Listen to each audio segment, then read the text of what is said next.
where hopium and common sense collide. Starring the CryptoKeeper and BlockchainCrusader. Welcome to Debate Crypto. Crypto fam, it's your boy, BlockchainCrusader and the CryptoKeeper. Yes, I did that backwards just to kind of boggle your mind a little bit. Hopefully everybody's doing well. We are here for another beautiful Wednesday. It's What If Wednesday. You guys know this is one of our favorites. We love the What If Wednesday. Getting into a little bit of what if. Well, I'm going to leave you in suspense for a second. We'll get into what if in just a minute. If you guys are not subscribed, just as a reminder, we're giving away $500 to one lucky subscriber on December 23rd. That's 2 days before Christmas. Hey, if you want a nice little Christmas gift a couple days early, you're trying to get paid, hey, all you got to do is subscribe. And then if you're already subscribed, or even if you're not already subscribed, tell YouTube you actually appreciate what we're doing here. Smash a like for us. You've only got to do that once. You know what to do. You know how to do it. X out of the live chat and hit it up. So we appreciate each and every one of you being here. Miguel, tell me what's on the podium this evening. Massive whales and institutions counter trading crypto influencers. That's what's up. What if they really are? I'm looking forward to it, man. I think this is going to be a great discussion. I want to tell you guys before we jump into the market watch, we ultimately started having this conversation earlier. And what I'm going to tell you is the cool thing about this is, hey, you are muted. That is not what I was trying to do. At any event, long story short, when Miguel and I were talking about this earlier, we just literally started to touch on it. And Miguel was like, bro, I don't agree with that at all. And I was like, well, fantastic. Let's just leave it right there and we can get into it live. So you guys are going to catch the first of what I have to hear about what Miguel thinks on this. All right, guys. So let me get over into the market watch real quick. Let's check out what is going on. So we've got all these stupid coins that are trending, biggest gainers recently added. They all suck. Leave those alone. They should just take this block right out of CoinMarketCap and throw it in the trash. Because when Christmas Floki X is your biggest gainer, hey, listen, you already know what time it is. And just so you guys know, the reason that those come up like that is because they have such a small market cap. There's such a small amount of money that needs to move the asset. That's what it is. All right, let's check it out. So, Miguel, just so you know, you were muted when you said something a minute ago. I didn't hear what you said, just letting you know. So we've got Bitcoin at 50,199, sitting pretty still today, down 0.7%. No big deal there. Ethereum up 1.95%. Guys, listen, ETH, my girl here, has been just holding strong. Yeah, I mean, Bitcoin absolutely plunged, and ETH is $500 from its all-time high. Guys, that is good news, at least for anybody that might have a little bit of ETH, right? Binance Coin up 5.31%. Solana up 0.63. Solana's liking hanging around that $200 mark. Cardano, gosh, Cardano, $1.38. I'm going to tell you guys, I might be buying more when we get off the stream tonight. $1.38 looks magnificent. Again, another entry point. I like it. XRP, 85 cents. Polkadot, 29.39. And Terra, gosh, Terra Luna has been on a tear. What's that? They've just been killing it with Terra. Yeah, absolutely killing it. Absolutely killing it. So, Miguel, you can take me out of there. So, listen, here's the thought, guys. I did a TikTok earlier, and I actually talked about this on Around the Blockchain yesterday. And the thought occurred to me that I have not found anybody in social media that has just been right. Okay. Now, what do I mean by that? Okay. There are some people right now that would say, well, wait a minute. You know, I've heard somebody say, well, Blockchain Backer has been spot on. He's been spot on about a lot, but he also has officially called the bear market. I don't know that we won't know that until a little bit farther down the road. So we can't say that that's been confirmed, but I know that he's been wrong. I don't think that's going to age well. What's that? You say you don't think that's going to age well? Nope. Yeah. So that's that kind of what I'm overall getting at is that there are some still predictions out there that, like Benjamin Cowan's talking about, the extended cycle, like truly extended cycle, May, June, whatever, that could play out, that could come to fruition. But right now we don't know. But what we do know is that what essentially everyone thought where we would be right now is not where we're at. So I came up with this idea. I said, social media is the biggest of big anymore, right? And when new people get into crypto, where do they go? They go to social media. We know that. We've got Debate Crypto Academy, where we teach new people, how to get into the space, what to do, how to, get themselves educated to put a game plan together. We help people like that, right? Which is all good and well. But a lot of times when people first get into the space, it's via TikTok, for example, and they hear someone like myself, they hear someone like Miguel on TikTok, they hear someone say, hey, here's what I see, here's how I see this playing out, and boom. And even though it's not financial advice, it is taken as financial advice, right? They just take it and run with it. So what I'm getting at is this: social media is the biggest as it relates to information anymore. People get their information from social media. So my idea is, what if the whales and institutions, right, these massive players in the crypto space, what if they are actively watching social media? Somebody like BitBoy Crypto, somebody like Crypto, somebody like Carl from the Moon, somebody like CryptoFace who owns Market Cipher. These people have, somebody like Crypto Jebb, they have massive implications on what the market sentiment is. So what if they just said, okay, I see what all the social media is saying. I see what CVO Crypto is saying, right? The man's a genius. But guess what? We're going to show the man how much of a genius he isn't, because we have the money to move that market. So my idea is, what if these institutions are actively counter trading social media? Miguel, tell me about it. So I think they're not. I don't think, and the reason why I think they're not, it's not because they're not trying to go against us, but it's because they don't need to. They don't need to watch the crypto influencers. They don't need to watch what's happening on TikTok, what's happening on YouTube. They don't need to, right? They have, first of all, they have tons of bots to counter trade all the leverage trading that's happening. All they got to do is look at the math. High amounts of longs. Hey, yeah, time to hit a big old short right here and dump the market real quick. So you counter trade. On top of that is, they already know, right, through the statistics, they have all the on-chain metrics that we see plus more. I'm sure they have a lot more data that nobody sees.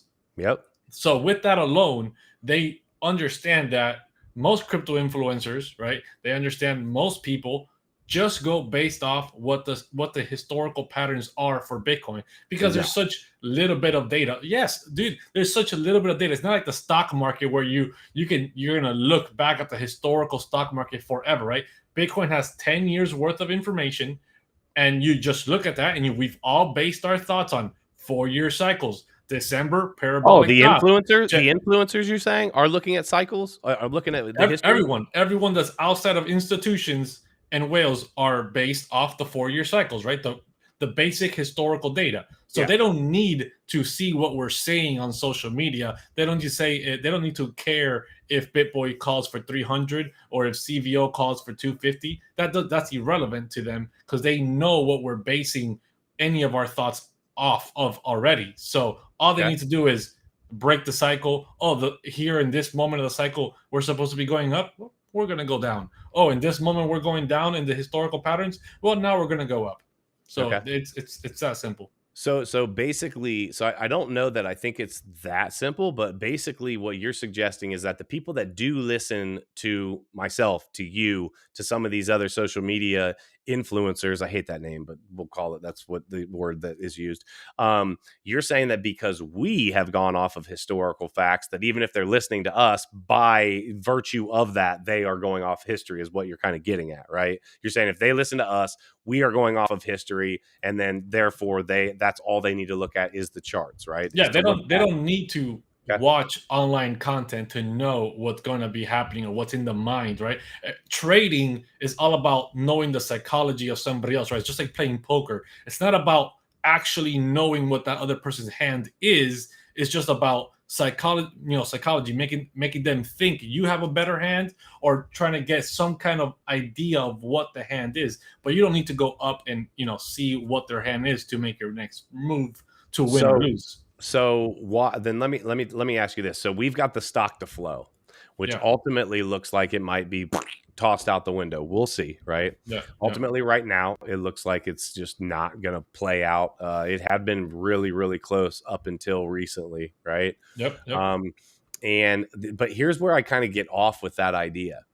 If we look back to 2020 in 2021, the numbers were consistently, and I know you remember this, somebody with a really low sentiment would say 200K, and somebody that was super bullish would say 500. But you heard 2 to 300 a lot, right? Earlier this Now, year, yeah. yeah, earlier this year, and even in 2020, 2021, that's what you heard. 2 to 300K was Yeah. just a typical number that people were calling for.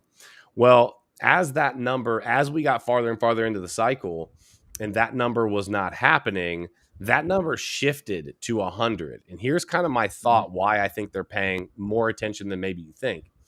Because if we all thought 200, why would these same institutions not say, wow, we have a massive amount of buffer here to run this up to 100, 125, 150, and leave them all holding the bag there and dump it down to 40? You can't tell me that that's not a better opportunity than playing the $10,000 swing, the $30,000 swing. It just doesn't truly math wise make sense to me, which is why I think they're looking at this and saying, okay, we have what people think to be the end of the market right now, off of, yes, history, but also off of what a lot of people are saying, i.e., BitBoy was probably the leader in that just because he has the largest following. But ultimately, Jebb was saying that it was the end. Altcoin Daily was saying that it was the end. All of these, but you've also got some big names saying we've got an extended cycle too. So what I'm finally trying to get at is there's a lot of there's some people that say, hey, extended cycle, da da da da. Okay, they have time to play with that number, but right now they don't, and so they're saying, you know what? They think we're going to 100. We will drop the hammer and show them quite the opposite. They're going to make money either way. I think it's about maximizing how much money they can indeed make, which is why I think if they're doing that, we're going to get a hard dead cat bounce. We're going to get this is what I think. If this is actually happening, I think we take a run up back towards 69 and then plummet if that's what they're doing. So this is why I don't agree with that. One, if everyone like, let me take back a little bit what you said, because you said a lot of stuff. I'm trying to compact everything. So you said everybody was thinking 200K, and then why not shoot it up to 125 and dump on everybody? Yeah, yeah. One, because they need people buying the top, right? Yep. They need buying the top. So if they dump it at 125, nobody's buying the top. People are waiting for the parabolic rise, because you got to remember, the professional bag holders aren't going to be made by the people in crypto right now. It's about the people outside of crypto, people that are not in crypto at all. And the only way you get those people in is by getting to parabolic prices, having CNBC and all these news articles and television places talking about 200K, 100K, 150. That's what I was right? getting at, pushing Same it to thing. that way. That's what I was getting Yeah, at. same thing that Pushing it happened with that way. XRP last Yeah. cycle, right? When it was at $3 and something, it was on the news telling you, hey, yeah, you should be buying XRP right now. Yep. Look what happened there, right? Professional bag holders for life. Oh yeah. Well, no, not for life, but yeah, gotcha. So Not for life. far, Not for so life. good, right? So the reason why that doesn't make a lot more sense is because the fact that institutions are coming into play now publicly, right? Before it was, if they were in, it was a secret. It was just made by whales and market makers, right?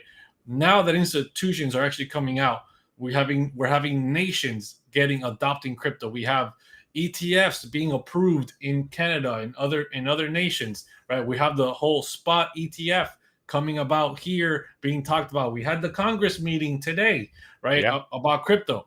Mm-hmm. So a lot of bigger people in crypto, right? Crypto is not just this like sketchy thing in the background where Right. random weirdos are into crypto now. Now it's institutions, bankers, all these people are coming to play. They're making meetings, they're having hearings with Congress to make regulation happen, to make crypto happen.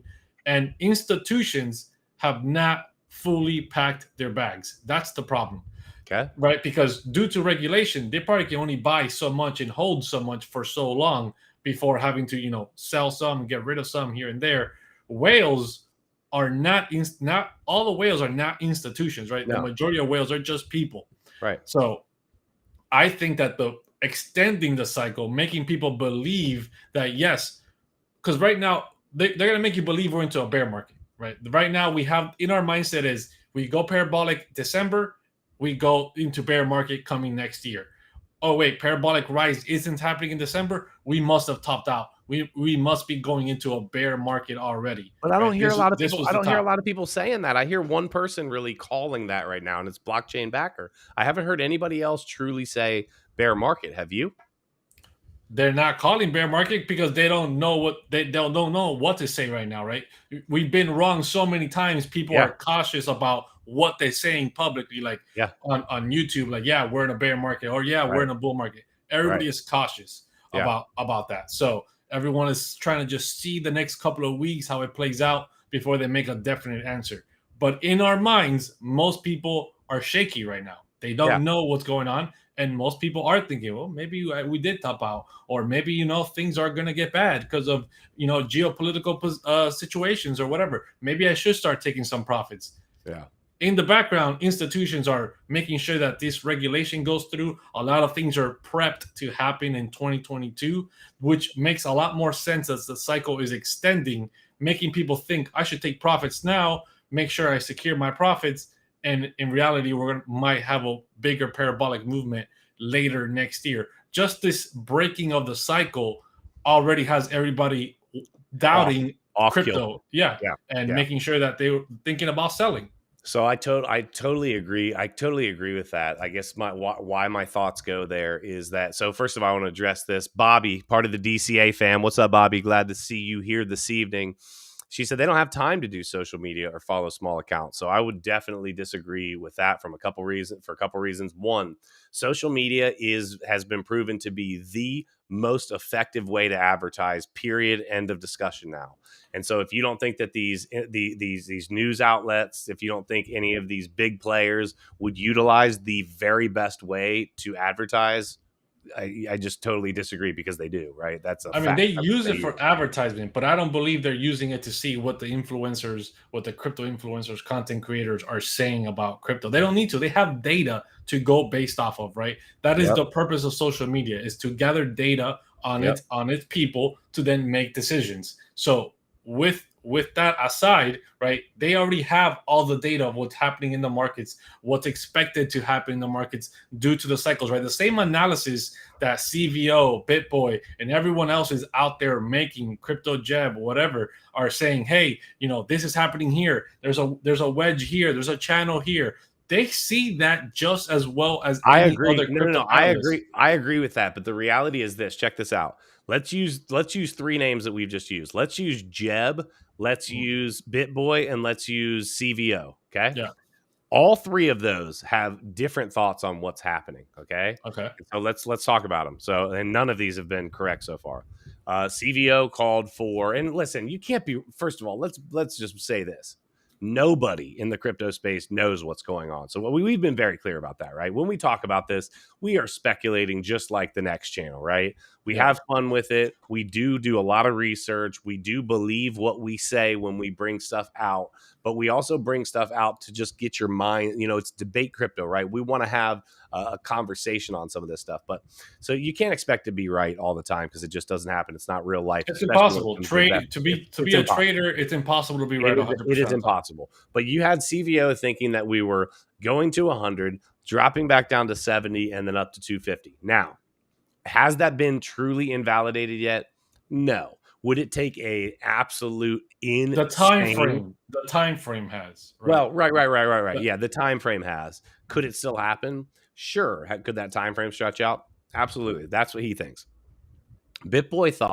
Originally BitBoy thought September, end of September, 100K. We're going to have a blow off top then, up to 100K, maybe up to like 120. And then we were going to have altcoin season for about a month. And then basically start of November was going to be it. That didn't happen, right? Didn't see that.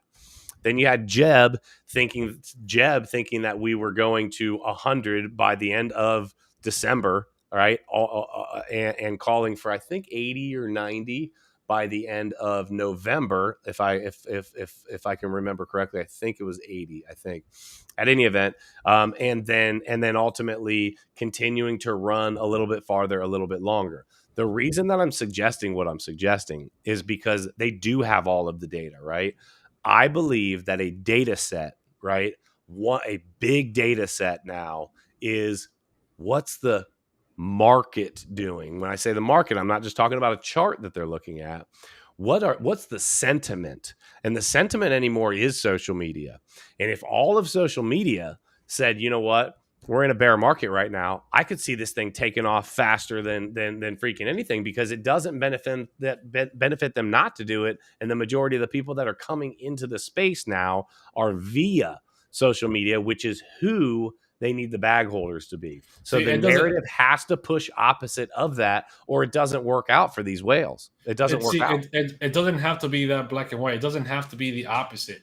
They just need to push the markets. What's been happening, what I've been thinking more and more is happening now, especially this last couple of months, this last month and a half or whatever, right? Beginning of December, is they've taken into account that it doesn't matter what the crypto influencers are thinking. It doesn't matter what we're expecting, right? It doesn't matter if we think we're in a bear market, if we think we're in a bull market. That doesn't matter to them. They're the market movers. They can move it down, move it up, move it sideways, right? And they're the ones just trying to accumulate, because in the past, we have front run institutions, right? We got in, we saw the top, we got out, right? We're expecting the top again, trying to get out again with gains. This time they're saying we can't let that happen, right? Yeah. And it doesn't matter that what we think, it's irrelevant, because since they're the ones that move the market, they just need to say, well, we can't have a parabolic top in December. That's been the historical data, right? CVO has been on here plenty of times, has shown the exact dates of December 20-something to the 20-something else. That's pretty much Bitcoin's parabolic top in December, and then it's over. Multiple times, right? In November, we have, like you said, a push up that was a certain amount of percent change, and then a 30% retracement that would have pushed us back to 70. In the past, we've had that 30% drop before, and then the altcoins have a moment to explode, yada, yada, whatever, right? They're seeing all of this, and they're just saying, we cannot allow this to happen. When we don't allow it to happen, automatically all the crypto influencers will shift their mindset or not. It doesn't matter if they shift their mindset or not. We're the ones saying this is what's going to happen to the market. Nobody needs to know. And it allows institutions, the ones that are making these moves, to continue packing their bags and have confusion, right? Because that's all they want, is confusion. They don't want people to know what's going on. So that's all that matters. If you just do the opposite of what content creators are saying, then eventually you catch on to the pattern. Hey, every time we're calling for 200, we're dropping. Every time we're calling for a bottom, we're topping out somewhere else, right? So it can't be that black and white either. Yeah, no, and I guess I should be more clear. I don't think that that's all that's happening. I just think that it's a part of the equation. I think that as part of all of the data sets that they're pulling in, like you said, they've got all of this information. I think part of that information has to be market sentiment. And if they can judge the market sentiment to be, hey, we're going to 100, and they say, well, hey, listen, we definitely want to move against that at this point. We've got this type of news coming out. We've got this coming out. This would be bullish. This would be bearish. And I know they take that type of stuff into account, because we have people like, well, I'm not even going to name names, but we have other people that are putting together algorithmic things like bots and whatnot that are ultimately digging into the news as well to basically assign, points towards that. So the sentiment of the market does fully matter. I like what Jeff says here, though. He says, here's the thing about the whales. They do not care about now. Their patience makes them money. Jeff, I agree with that, but that's, I think, more of a whales thing, which is what you said. The institutions have the money to not care about quote unquote now, but they have people to answer to. The individual whales, what you're saying, yes, They absolutely have the ability to wait things out. They also have the ability to move things around. Somebody else said in the chat, just hit this real quick. They said, if the whales, John said, if the whales can manipulate it that easy because they have resources, why would they need TA? Well, they have TA. Or let me answer that real quick. The reason why they do TA is to see the historical past, right? Yep. You can't just look at the chart from 2017 and not do any TA on it to understand what's happening, right? You got to do the Fibonacci retracements. You got to see the different patterns that it had back then, compare them to where they are right now. Because what you need to do is you need to give people a little bit of hope where some things happen, some patterns play out. We're seeing, yeah, right. We're seeing a lot. We're seeing a lot of similarities, just as we have been, right? Just how CVO's been predicting a lot of similarities, which make you have that confirmation bias that yes, this will happen in December. Yes, this is the price target to hit, right? That's just common sense. If everything's been playing out, logically, you're going to come to the conclusion that, hey, what I think is going to happen in the future makes the most sense right now based off everything that's happening. They do TA to let you sprinkle in these few things that are the same and then hit you with a curveball like we've been hit with this November, beginning of December. Sure. And now nobody knows. Now nobody's like, well, everything's been going according to plan until now. Now we're nowhere near a parabolic rise. We're not at a bear market because we're not that down yet. So what the hell's going on? Ultimately, what you're saying is they have put people in a state of confusion. Yes. Rob said, do you really think the whales care? Yeah, I absolutely think they care. And I'm going to tell you why they care. They became whales from caring about being a whale. Listen, if you ever ask a billionaire why they don't just stop working, why they don't just kick their feet up and relax, if you ask them if they have enough money, I can promise you, there's never enough. Ever. If you make a couple $100,000 a year, you want to make $1 million a year. If you make $1 million a year, you want to make 10 a year. If you make 10 a year, you want to make 100 a year. That is a freaking fact of life. So yes, they do care for sure. It's a good thought, Rob. I get where your mind's at. But yeah, for sure they care. That's and how you guys got to remember, whales and institutions are two different people, right? Yeah. Whales include regular people like you and me that became whales. They just bought early and they became a whale. Institutions play by rules, right? They have regulations that they got to go after. Agreed. So the regulations for crypto are not there yet 100%. So things are still kind of gray. That's why we're having the hearing in Congress like we did today to figure things out. So institutions are trying to prepare themselves before the regulation happens to already have a foot in the door, be able to accumulate crypto, have the connections that they need, already have some crypto before things take off. That's what's happening, right? Institutions are whales, but not every whale is an institution. Yeah. Rob said, I can't pull this up on the screen because the language in it, but ultimately he said the whale's wealth buys them power. They don't care about TikTok influencers. Rob, I promise you this. I'm not suggesting that any of these people are taking time to watch Debate Crypto. Okay. I'm not, right. I'm not saying that they jump onto my TikTok and see Elmer Fudd or any of my little characters or what. No. That's not what I'm saying. What I'm saying is the top tier, the people that have millions that are genuinely pushing out what really does end up being market sentiment. I think that it's just a factor. I do not think, to be clear, that it's just flat out all they're doing is just watching what the influencers are saying and just saying, okay, I'll do the exact. No, I'm just saying that it is a piece of the puzzle there because it does show market sentiment. So, yeah, I think that's. Yeah, I just don't think, even if they take it in as a factor, I just think that's like the lowest of the low factors. It doesn't really matter to them what they are because they know that they can cause confusion instantly, right? Instant confusion. JB Diamond comes out, says something negative about crypto, right? They created the whole FUD about crypto energy consumption, destroying the environment, yada, yada. Bitcoin took a gigantic dump for 3 months before Elon came back and said, well, yeah, it's not as bad as I thought or whatever. Narrative changed. Nobody talks about Bitcoin electric consumption anymore. So then that I guess that takes me into my next question that I want to talk about, Miguel. So, okay, if the goal is confusion, right?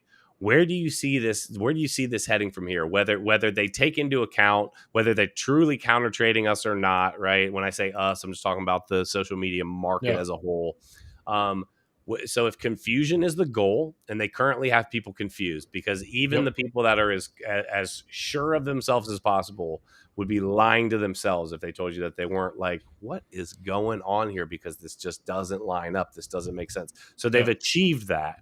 So Mhm. now, do they allow us to start to get on a roll again? Everybody No. gets bullish, So everybody gets they're going bullish, and to then they dump us again. I mean, so what's no. So the I think they extend the confusion, right? Just how in December, I mean not December, I'm sorry. In the summer, everyone was confused, right? Most people, like you, me, World War Bitcoin, still those? very bullish, Yeah, BitBoy, still very yeah, bullish, but yeah. there was a lot of confusion. Why did we just have a 50% dump? 50% dump, right? 50 something percent. It was close to like 60%.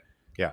That's an indicator for a gigantic bear market right there. Like, this is it. It's over. Everybody was talking about how we overheated ourselves early on, and we would have topped out. We could have topped So out weird. I early, never thought right? that in May. I never thought that in But May. we didn't think that for the one clear, simple reason of, hey, Bitcoin halving took place exactly 1 year ago. After 1 year period, you still have like 100 and something days, or Right. 200 something days after the halving event Right. before the parabolic top, and then entering the bear market. Boom. Yeah. That is historical patterns. Now they've broken that historical pattern for us. That's a I fact. don't believe that. Like we spoke on the phone the other day, right? Bitcoin halving events might not ever have the effect that they previously had from now on. And I think that's another thing that's happening. The markets have changed, the cycles have changed, and now we're going to be in an extended period of confusion. In this confusion, institutions are going to be packing their bags, That's packing their scary, dude. bags. We're That's going scary, to bro. have, we're probably most likely going to have a spot ETF approved somewhere between quarter 1 and quarter 2 of 2022, and then even more confusion, right? Because then we're going to see parabolic movement. We're going to see a bunch of hype. In the meantime, besides that happening, we're going to be seeing more metaverse plays. We're going to be seeing more companies coming out, right? We just saw Amazon today announce that they're investing in a collectibles trading website called Dibs, right? Oh, So I didn't hear that one. Amazon is getting into the collectibles NFT realm Interesting. at the top of a beginning of a bear market, Right. Yeah, yeah. right? No. That totally So makes sense, dude. I didn't so even a see lot that of today. lot of That things makes are total sense. happening. Yeah. Congress hearing, regulations, stable Yep. coins, right? Mhm. Metaverse, more and more metaverse plays. Facebook just came into the metaverse just a little while ago, right at the beginning of right before a bear market, right? Um, so a lot of things are happening that seem like a long time from now they won't be relevant, but in 2022, there's a lot of things packed up, ready to happen in the first 6 months or so that Yeah. could be the reason for the extension of the market. Eric, you couldn't be more right. CVO, when he was on the lives, you guys know we love Paul. He did absolutely tell us they're going to fool us all the way to the top. Well, I Yep. got to be honest with you. So far, he's definitely been right about that one, because Yep. listen, guys, and I want to be clear about this. No one was. It wasn't that we were concerned about the amount of the drop. It was the timing of the drop. It was not the amount. I promise you. I literally have been in this long enough. The 20-30% drop, you look at your phone and you shake your head and you say, well, let's see, what do I have an opportunity to buy right now, because they're at it again. And then ultimately it starts kind of with fear when you first get in. Then it turns into what I just said. You're kind of like, okay, is there something I should be buying?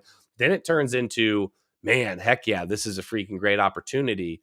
But that last part doesn't come into play if it happens at a time at which no one thinks this should be happening. Everyone was expecting December, right, to be absolutely parabolic. So far, and I know we're only 9 days into it. So far, it has been anything but parabolic. If anything, it's been parabolic in the wrong direction. Yeah. So I mean, I- we're it, still trying to feel out what the heck is happening. yep. It's all about I'm telling you, man, it's going to be all about the whales and institutions continuously packing their bag. They know what's coming. They have some type of inside information of something big happening in 2022, right? Spot ETF, bigger metaverse plays, more regulation coming out for the United States. Something is going to happen, and that's going to continue the boom of crypto throughout 2022. It makes no sense that we don't have a parabolic rise. We top out. We go into a bear market now, and 2022, is just a nothing burger. 2023, another nothing burger. 2024, Bitcoin having event again is the next biggest thing. With everything that's in play now, there needs to be that snowball effect needs to continue. That snowball effect can't just die right now. So you're suggesting then that you could see, because we're going to talk to Wendy about this when she comes on. Actually, let's bring this up when Jebb comes on. Guys, just as a reminder, if you're in the live chat, if you could just real quick, I'm going to give you guys just a quick brief second. X out of the live chat. Hit the like. That's the hardest thing but it's also what helps us the most. So if you guys are enjoying the stream, make sure you hit a like. Make sure you subscribe. We're giving away $500 December 23rd, just as a reminder, and do that. We are having Crypto Jebb on what is it? Is that Tuesday? Monday at 2 p.m. Eastern Standard Time. We're having Crypto Jebb on. We've partnered up with him recently. If you guys are looking to learn technical analysis, it's in the info down below, or at least it should be on the info down below the video. If you guys are looking to get into CT2A, which is a cryptocurrency technical analysis academy, it's like 50 videos. It's really impressive. It'll blow your mind. If you guys are looking to get into that, the link is down below. But I want to ask him. So you're almost, it almost sounds to me like you're suggesting that everything has changed now, and we're essentially going to be turning into maybe a little bit of an amped up form of the stock market. No, not an amped up form of the stock market, right? At the end of the day, we all understood that there will become a time where Bitcoin's volatility will be less than what it has been, right? And that includes maybe not having such high parabolic movements and such cutthroat bear markets right after, right? So what I think is what makes a lot more sense is an extended cycle however long that is, whether it's 6 months or 9 months or 3 months or whatever, right? An extended cycle where we see a lot more ups and a lot more downs. A lot of more ups, just a slower parabolic top. Instead of what we saw in 2017, where we went from 5,000 to 20,000 in a month and a half, we're going to be seeing, right? We saw the Invest Answers chart that he pulled up. I pulled it up in the past stream that, from the September bottom to the November bottom, there was a 10K difference, right? And so forth, right? There's like about 80 days, and then we hit another bottom, 80 days and another bottom. And at the same time, we're hitting new highs, coming down, new highs, coming down. And I think that's what's going to happen for the next couple of months, for the next whatever extended cycle is. The bear market will still be there. I think we're going to have a lot of mini bear markets within a large bull market, instead of having such a large bear market out of nowhere.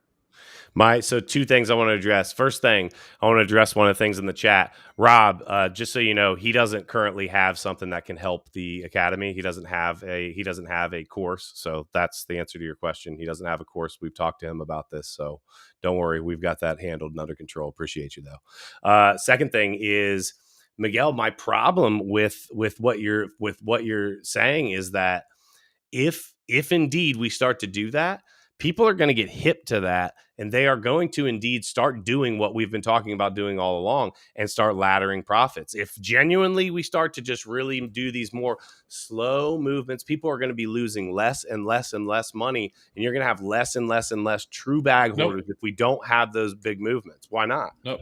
Because everyone's going to think that every time we have one of those movements, it's a parabolic top. Here comes the parabolic top, guys. We're no.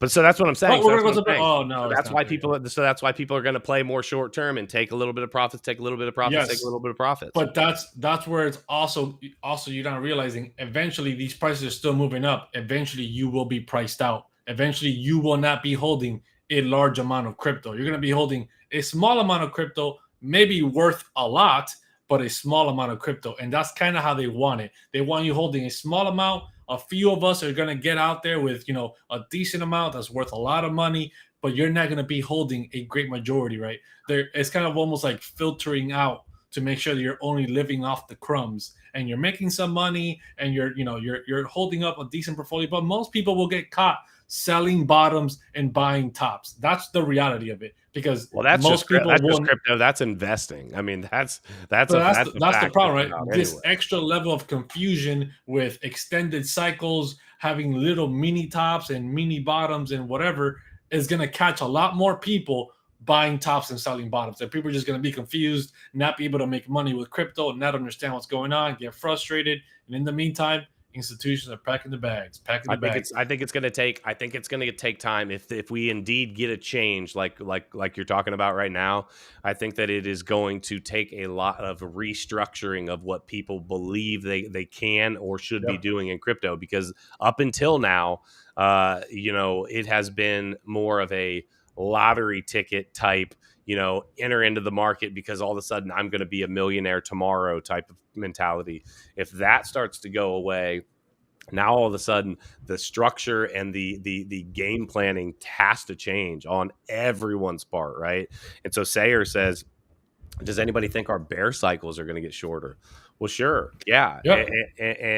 And ultimately at some point we knew that the cycles had to break, and we've always said that. At Yep. some point, I did not think that it would happen right now, and I'm still not willing to say that I think that it has broken, because ultimately, if we are in a bear market right now, again, just to be clear, I don't think that we are, but if we were right now, the cycle wouldn't really be broken at that point. It would have just not had such a huge parabolic where we didn't have the blow off top at the end, right? But at some point, something had to change because, and we talked about this, I think, on a stream a couple days ago, because if it didn't, then it would be exactly like we were saying, predictable. And if you make it predictable, then guess what? Everybody wins. But ultimately, guess what? There's always a winner and a loser, right? That's in Yep. anything in life, right? Somebody wins, somebody loses. That's the same thing in investing. Somebody's holding a bag and somebody sold and took a bunch of profits, right? And then the scale rebalances, right? And then somebody wins, somebody loses, and then it rebalances. Somebody wins, somebody loses. That is a Yep. fact. That Yeah, is I just believe that the bear markets could get a lot shorter. We could have a lot of mini bear markets within a bull market, right? An extended cycle of some kind. And these mini bull markets are not a week or 2 weeks. It's not going to be like that. You guys were here. A lot of you guys were here for the summer. Those through 2 months and a half felt months. like an eternity, right? Yeah. Felt like an eternity. So imagine that, but a couple of more months, right? Here and there, having a lot more of those, right? What if we're entering one of those right now, right? We could be entering a mini bear market right now for the next month and a half, and then in February start seeing another huge rise. Which is why The which Bitcoin is halvings are not going to have the effect that they had anymore. They're not going to be that I could catalyst see event. that. I could totally see that. That's so, Garrus, what you're saying here is it's better to manage positions right now, wait and see what's up in this mini bear bull market just in case, with fresh powder waiting to go. Let me say this. That is a very reasonable thing to say, right? It is a very calculated game plan thing to say for probably your game plan and what you're trying to do, right? And I would tend to agree with you that that is very risk averse. That is saying, hey, I want to take risk off the table, which is great, right? I would never tell somebody not to take risk off the table. I'm all about it, right? Because I try to be as risk averse as possible. Ultimately, that's what you're saying. You're saying take something off the table, have it ready and rocking. Here's the problem with it, though, okay? It makes sense if you are able to take your emotions and throw them out the window and actively do that. Where it doesn't make sense, or where you get caught up, is when you take that off the table, start to relax, watch what's happening, watch what's happening. What happens when you have a massive run? You miss the run, and then you're like, well, it's going to keep going. At some point, right? Then you jump back in because you're like, okay, I'm going to follow this up. At some point, I hate to say it, you're going to get it wrong, and you're going to end up buying a dead cat bounce. You're going to end up buying a local or an all-time high, a local top all-time high. That is why, and we talk about this a lot, and this is why Miguel disagrees with me on taking profits, even for my situation with what I have accumulated.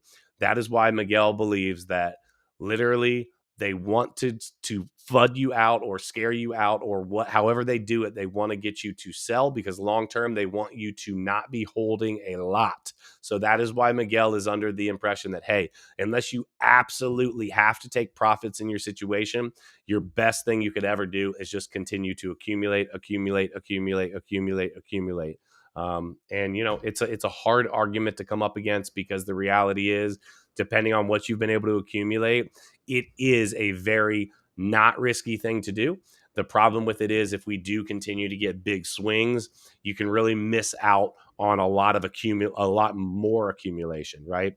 You take a bunch of profits up here, and then boom, you take that money, the market swings down, and boom, you toss it in, and then you have this huge rise. But again, same thing. That's really hard to do. It's the hardest thing to do, to buy bottoms and sell tops. Overall, it's kind of a myth. You might be able to buy one, two, three. You might be able to actively trade well and make some scalps and whatnot.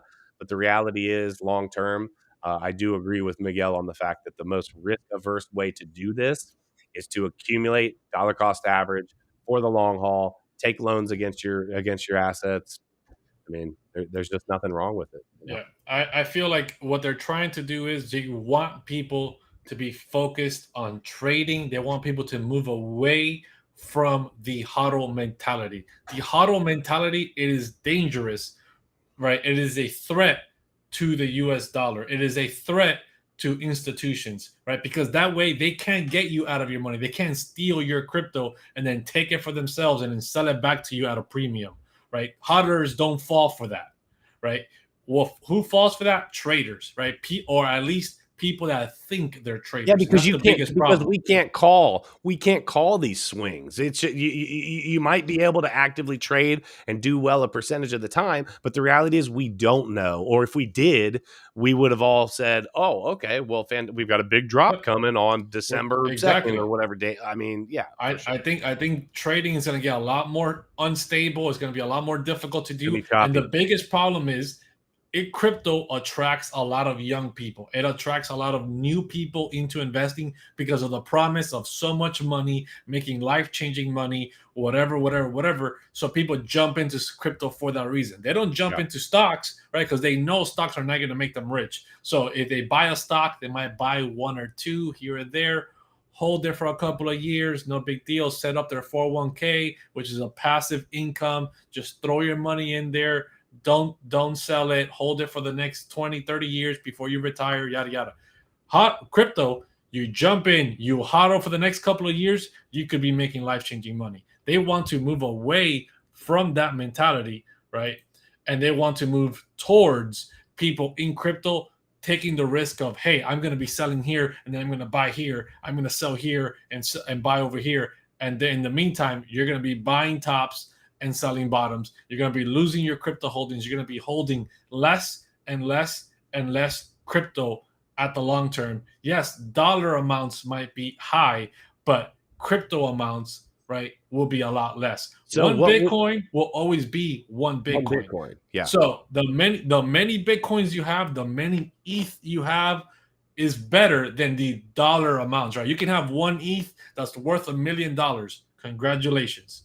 But we don't know what $1 million is going to actually be worth in the future, right? So $1 million could be Zimbabwe dollars, where you go and buy 3 loaves of bread, and it's Venezuela, right. Yeah. So you got to be careful with that. Crypto is crypto, and they want you to have less and less of it in the future. So real quick, let's end the stream with 2 questions, Miguel. First of all, what do you tell the new person coming into crypto right now? What do you tell the new person right now? Besides don't sell, hodl, diamond hand, whatever. What do you really tell the new person coming in right now? What do you tell that person?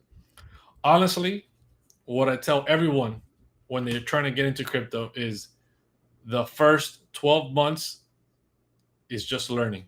It's just learning. Got to come in with a long-term mentality that you're not going to make a single dollar for the next 12 months of your life. You're going to buy, you're going to sell, but you're probably not going to make $1. You might make dollars few dollars here and there, you might, but you have to go with the mentality that I am not gonna make $1, so that when you do, you're happy about it, and when you lose a lot, you don't get devastated and get unmotivated and leave. You should be coming in with a mentality of holding long term, learning crypto, learning fundamentals, understanding what's happened historically in crypto, right? You have the time period to be able to learn that, understand how the US dollar has been working, what the US government has been doing with the dollar, how Bitcoin works, how crypto works, and accumulating long term. That is the best thing you can do for anybody that's brand new. Get educated, people. Yeah. Get educated. I'm telling you, you guys always see me talk about this book. There is a reason. If you need to screenshot this, screenshot it. This book is where it's at. There is a reason that in Debate Crypto Academy, we're giving this book away. It's because it ultimately, it's not because we have a code or something on it. We don't, although we should check into that. I think the biggest mistake people make is everybody comes in here with this. I like Gary Vee a lot, and I've been pooping on him lately. The sexy trading. The sexy trading, right? The flipping, the hustle, the NFTs, the this and that. Very small amount of people are very, very profitable in that. Very, very small amount of people. The majority of people lose their bottom dollar in all this hustle of NFT trading and this and that. I've flipped a few NFTs. I've made some money, but I've lost a lot of money in a lot of NFTs that I'm going to be holding forever, that I won't ever sell because nobody's out there buying them. Right. Yeah. So that is a huge problem. Everybody comes in here and just wants to flip, be part of the hustle. That's not real, guys. That's not real. Educate yourself, have long-term mentality. That's how all great investors have become rich, have become, have made life-changing money. Long term. Everybody here coming for the short term hustle, gonna get burned. It's just like building a business, right? I own a construction business as well, and when I got into it, I had the idea that like, hey, here's how this is going to be. This is going to be the easiest way for me to make money. And what I realized real quick was that it was a pipe dream, right? I had to actually get down in the trenches. I had to do a lot of stuff originally on my own, build up some rapport with people around town, get to know some of the laborers, this, that, and the third. Like I had to do the work. It's the same thing in crypto. You've got to do the work, right? Now, years later in crypto, and I think it's funny because I got into crypto about the same time I started my business.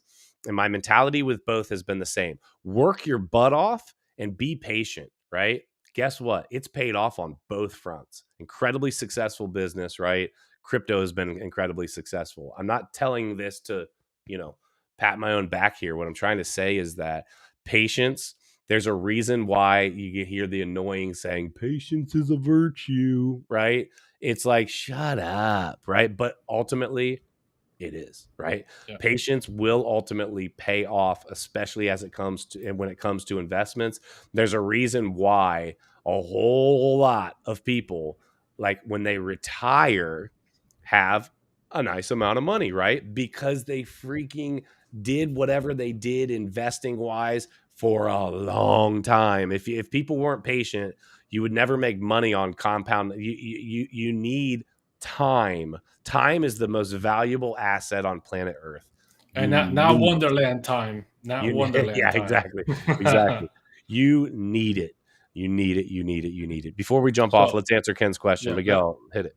Do whales finally sell off? No, they don't, right? You don't need to. You think Max Kaiser is out there having to sell his Bitcoin, Michael Saylor trying to sell his Bitcoin. He doesn't need to. They have so much money, right? Bitcoin continuously goes up and up that in the next 5 to 10 years, they're going to be so deep in the green, they don't need to sell. They take out loans against their assets, use that money, make it grow, and then pay off the loan with that. Plus, they're paying tiny to non-existent interest on that loan, which gives them practically almost forever to be able to pay off the loan a lot easier than when you take out a loan, you get hit with, 8%, 9%, 12%, 16% on loans.